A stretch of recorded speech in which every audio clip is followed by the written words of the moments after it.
नमस्कार दोस्तों। मैं अजय साहब का स्वागत करता हूं आज की इस वीडियो में। आज की ये वीडियो बहुत ही इम्पोर्टेंट है क्योंकि आज की इस वीडियो में हम एमपीआईजीआर जो कि मध्य प्रदेश शासन की एक इम्पोर्टेंट पोर्टल है। इस पोर्टल से क्या है कि जितने भी रजिस्टर्ड डॉक्यूमेंट बनते हैं, रजिस्ट्री से संबंधित, एग्रीमेंट से संबंधित और जो एग्रीमेंट वगैरह या स्टैम्प का निकालने का तरीका इसी पोर्टल से आपको देखने को मिलता है। तो आज के इस वीडियो में हम आपको एमपीआईजीआर पोर्टल से ई स्टैम्प कैसे बनाते हैं, उसका क्या तरीका है, क्या प्रोसेस है, आज की इस वीडियो में बात करने वाले हैं। तो वीडियो को पूरा देखिएगा और चैनल पे पहली बार आए हुए हैं तो चैनल को सब्सक्राइब करिए और बेल आइकन को दबा दीजिए, जिससे कि आने वाली सभी वीडियो की नोटिफिकेशन आपको सबसे पहले मिले। तो चलिए वीडियो को शुरू करते हैं। सबसे पहले आपको करना क्या है, mpig.gov.in की ऑफिशियल साइट को ओपन कीजिएगा। कुछ इस तरीके का इंटरफेस आपके सामने ओपन होता है। अब आपको बहुत सारे ऑप्शंस देखने को मिलेंगे। एक साइड में राइट में आपको देखने को मिलेगा संपदा का ऑप्शन। संपदा वाले ऑप्शन पे क्लिक कीजिएगा। एक आपके सामने तुरंत ही नया टैब ओपन होगा। नए टैब में आपको अपना यूजर आईडी पूछा जाएगा, पासवर्ड, और यहाँ पे दो लैंग्वेज हिंदी इंग्लिश और ये कैप्चा कोड यहाँ पे फिलअप करके लॉगिन पे क्लिक कर लीजिएगा। तो इसको आप सबसे पहले फिलअप कर लीजिए। तो जो भी आपकी यूजर आईडी है वो आप जैसे ही आप इसमें फिलअप करते हैं, फिर पासवर्ड आपका जो भी होगा वो फिलअप करते हैं।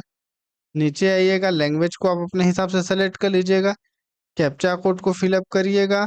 जो भी आपके स्क्रीन पे कैप्चा कोड दिखाई देगा उसके बाद लॉगिन पे क्लिक कीजिएगा। जैसे ही आप लॉगिन होंगे आपके सामने बहुत सारे ऑप्शंस देखने को मिलेंगे। सबसे पहले आपको करना क्या है, रजिस्ट्रेशन प्रोसेस पे आइएगा, फिर डीड ड्राफ्टिंग पे आइएगा, क्रिएट डीड वाले ऑप्शन पे क्लिक कीजिएगा। जैसे ही इस पे क्लिक करते हैं तो यहाँ पे दो ऑप्शंस मिलेगा, डीड ड्राफ्टिंग, तो आपको एक ऑप्शंस मिलेगा ई स्टैम्प, एक आपको मिलेगा रजिस्ट्रेशन प्रोसेस। तो अभी हम ई स्टैम्प निकालेंगे तो ई स्टैम्प वाले ऑप्शन पे क्लिक करेंगे। ई स्टैम्प वाले ऑप्शन पे क्लिक करेंगे तो एक ऑप्शन के सामने कुछ इस तरीके का page number 1, deed name, deed content पूछा जाएगा। तो डीड नेम में वो चीज लिखना है जो भी आपका पर्पस है। जैसे अगर आप कोई एग्रीमेंट बना रहे हैं तो एग्रीमेंट आप लिख दीजिएगा, नोटरी के लिए है तो एफिडेविट लिख दीजिएगा। जो भी आपका पर्पस है वो डीड नेम में आ जाएगा। डीड कंटेंट में भी आप, डीड कंटेंट सबसे इंपॉर्टेंट है क्योंकि डीड कंटेंट में जो चीज आप लिखेंगे वो चीज आपके ई स्टैम्प के फ्रंट पे छप के आता है, क्योंकि ये मैंडेटरी है। डीड कंटेंट यहाँ पे स्टार मार्क है, तो आप अपने हिसाब से आपके जो पर्पस है वो चीज यहाँ पे फिलअप करें। जैसे अगर एग्रीमेंट है तो एग्रीमेंट हम लिख देते हैं, ये एग्रीमेंट हमने लिख दिया। और यहाँ पे अगर और पेजेस में चाहिए तो सेव एंड नेक्स्ट करके आप और पेज ऐड कर सकते हैं। तो उसमें क्या होता है कि जो आपका स्टैम्प निकलेगा उसी के बैक साइड में रिवर्स प्रिंट होता है। तो उस चीज को आप ध्यान दें, तो आप डायरेक्ट इसको फिनिश कर दीजिएगा। जैसे ही फिनिश करेंगे तो deed has been drafted successfully, deed ID is, ये डीड आईडी आपकी स्क्रीन पे देखने को मिल जा रही है। इसको आप नोट कर लीजिए। फिर आपको आइएगा ई स्टाम्प्स वाले ऑप्शन पे, फिर इंडिविजुअल वाले ऑप्शन पे क्लिक कीजिएगा। अब यहाँ पे ई स्टाम्प वाले ऑप्शन पे क्लिक करेंगे, अगर आपके पास लाइसेंस है तभी आपको नॉन जुडिशियल का ऑप्शन शो होगा, अदरवाइज आपको इंडिविजुअल का, सॉरी जुडिशियल का शो होगा लेकिन नॉन जुडिशियल शो नहीं होगा। तो आप ई स्टैम्प पे तभी क्लिक कीजिएगा जब आपका लाइसेंस एक्टिव हो। तो ई स्टैम्प क्लिक कीजिएगा, नॉन जुडिशियल पे आइएगा, फिर नॉन जुडिशियल का ऑप्शन उस पर क्लिक कर दीजिएगा। यहाँ पे देखिएगा अभी तक आपने जितने भी स्टैम्प निकाले हैं इस आईडी से वो एक हफ्ते में डिलीट हो जाते हैं। तो अभी के रिसेंट के आपको इसमें देखने को मिल जाएंगे। आप क्रिएट न्यू एप्लीकेशन वाले ऑप्शन पे क्लिक कीजिएगा, टॉप में देखिएगा थोड़ा सा ऊपर में, तो आपके सामने कुछ इस तरीके का ऑप्शंस मिलेगा। ड्यूटी कैलकुलेशन का एक ऑप्शंस मिलेगा, डीड कैटेगरी के जस्ट सामने सेलेक्ट का ऑप्शंस मिलेगा। सेलेक्ट वाले ऑप्शन पे क्लिक कीजिएगा। Company oblique share transfer oblique partnership, तो अगर पार्टनरशिप या किसी अन्य पर्पस के लिए एग्रीमेंट है, जैसे कि आपका इमूवेबल प्रॉपर्टी या फर्म से संबंधित हो, तो आप फर्स्ट वाले ऑप्शन पे क्लिक कीजिएगा। डॉक्यूमेंट इन्वॉल्विंग इमूवेबल प्रॉपर्टी, तो अगर आपको 500 के स्टैम्प चाहिए या कोई फ्रेंचाइजी वगैरह एग्रीमेंट है, जैसे देखिएगा agreement of memorandum of an agreement, certificate of sale declaration या पार्टीशन, पावर ऑफ अटॉर्नी या ट्रस्ट, इस सभी के लिए चीज चाहिए। तो ट्रस्ट में 1,000 का आएगा। पावर ऑफ अटॉर्नी में आपको मेनी मोर टाइप्स के मिलेंगे, जैसे जिस भी पर्पस के लिए आप लेंगे ना तो उसके लिए आपको स्टैम्प दिखा देगा। जैसे इन एनी अदर केसेस में तो यहाँ पे नंबर ऑफ ऑथराइज पर्सन, एक पर्सन के लिए, ईच पर्सन के लिए जो स्टैम्प है वो 1,000 रुपीज का है। तो ये कैटेगरी में आपको इंस्ट्रूमेंट में दिखा देगा कि कितने का स्टाम्प आप जनरेट कर रहे हैं। जैसे एग्रीमेंट वाले ऑप्शन पे अगर हम क्लिक करते हैं तो यहाँ पे देखिएगा इफ नॉट अदरवाइज प्रोवाइडेड, इस पे क्लिक करेंगे तो 500 रुपीज का स्टाम्प आपके सामने जनरेट होगा। जैसे हम इस पे क्लिक करेंगे, जो भी पर्पस है, नेक्स्ट पे क्लिक करेंगे, यहाँ पे देखा brief description, e stamp purpose, फिर यहाँ पे ये जो डीड आईडी है ये, तो अब आप करेंगे क्या, सबसे पहले ब्रीफ डिस्क्रिप्शन में लिखिएगा क्या पर्पस हो। जैसे हमने एग्रीमेंट के लिए ये क्रिएट करा तो एग्रीमेंट पे क्लिक करेंगे, फिर नीचे आएंगे, फिर वही चीज एग्रीमेंट लिख देंगे दोनों में, या जो भी आपका पर्पस हो वो लिखिएगा। फिर नीचे आएगा ट्रांजैक्टिंग पार्टी डिटेल्स में, एप्लीकेंट जो है फर्स्ट पार्टी जो होगा उसमें दो ऑप्शंस मिलेंगे, इंडिविजुअल ऑर्गेनाइजेशन का।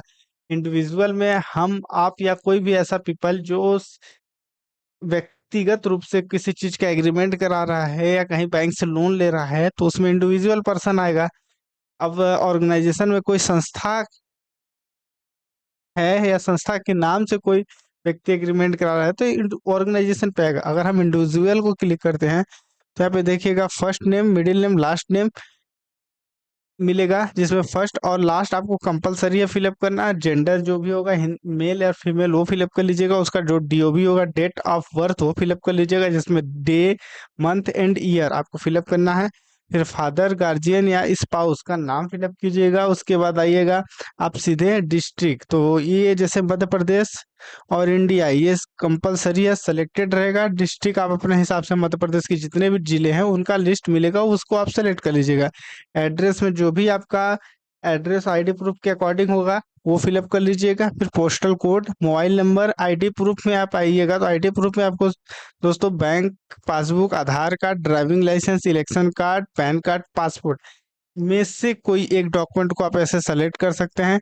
देन उसका नंबर नीचे लिखेगा। नंबर ऑफ पर्सन में एक या एक से अधिक, कई बार क्या होता है कई लोग मिलकर किसी चीज का एग्रीमेंट कराते हैं तो उसमें जो पर्सन होते हैं वो कई होते हैं, तो वो लिख सकते हैं। अदरवाइज एक है तो एक आप यहाँ पे ऐसे लिख दीजिए। नीचे आइएगा पार्टी टू में, पार्टी टाइप में यहाँ पे भी देखिएगा government, sorry, organisation and individual का ऑप्शन मिलेगा। इंडिविजुअल मतलब अगर किसी एक आदमी का दूसरे आदमी के साथ एग्रीमेंट हो रहा तो इंडिविजुअल कीजिएगा। अगर किसी बैंक से आप लोन ले रहे हैं तो आप ऑर्गेनाइजेशन पे क्लिक कीजिएगा। यहाँ पे ऑथराइज पर्सन और ऑर्गेनाइजेशन का नाम पूछा जाएगा। तो अगर बैंक से लोन ले रहे हैं या किसी कंपनी से ले रहे हैं, जैसे बैंक से हम बना रहे हैं तो मान लेते हैं कि स्टेट बैंक ऑफ इंडिया, ये हमने बैंक का नाम लिख दिया। फिर ऑथराइज पर्सन कौन है उसका नाम लिख दीजिएगा, अदरवाइज नहीं है कोई तो एन कर दीजिएगा। फिर डिस्ट्रिक्ट को अपना सेलेक्ट कर लीजिएगा जो भी जिला हो। फिर एड्रेस लिख दीजिएगा, पोस्टल कोड लिखिएगा, मोबाइल नंबर लिखिएगा, नंबर ऑफ पर्सन में 1 लिखिएगा। और इसको फिलअप करके डीड आईडी को यहाँ पे इस तरीके से फिलअप करिएगा, वैलिडेट कीजिएगा। यहाँ पे व्यू डीट का ऑप्शन मिलेगा, आप इसको चेक कर सकते हैं। अदरवाइज इसको कंज्यूम कर दीजिएगा। जैसे ही कंज्यूम करेंगे तो अब इसमें कोई चेंजेस आप नहीं कर सकते। जैसे ही ये पूरा आप फॉर्म फिलअप करके आगे प्रोसेस करते हैं तो पे नाउ, पे लेटर और बैक का ऑप्शन मिलेगा, तो आप पे नाउ पे क्लिक कीजिएगा। पे नाउ पे क्लिक कीजिएंगे तो आपके सामने 3 ऑप्शंस मिलेगा, ऑनलाइन, क्रेडिट लिमिट और चालान के थ्रू। तो देखिए, ऑनलाइन का मतलब है आप इंटरनेट बैंकिंग से भी कर सकते हैं। चालान का मतलब है आप चालान जनरेट करेंगे, सब रजिस्ट्रार ऑफिस या बैंक से उसको पेमेंट करा सकते हैं। और क्रेडिट लिमिट का मतलब है जो एमपीआईजीआर में जिनकी भी यूजर आईडी है और वो लाइसेंसधारी है, लाइसेंस का मतलब जिनके पास मध्य प्रदेश शासन के द्वारा ऑथराइज लाइसेंस दिया गया है कि आप ई स्टैम्प सेल कर सकते हैं, रजिस्ट्री कर सकते हैं। रजिस्ट्री तो कोई भी कर सकता है, लेकिन ई स्टैम्प निकालने के लिए गवर्नमेंट के द्वारा लाइसेंस दिया जाता है, जिसमें आपको कुछ मार्जिन गवर्नमेंट के द्वारा कमीशन के रूप में दिया जाता है।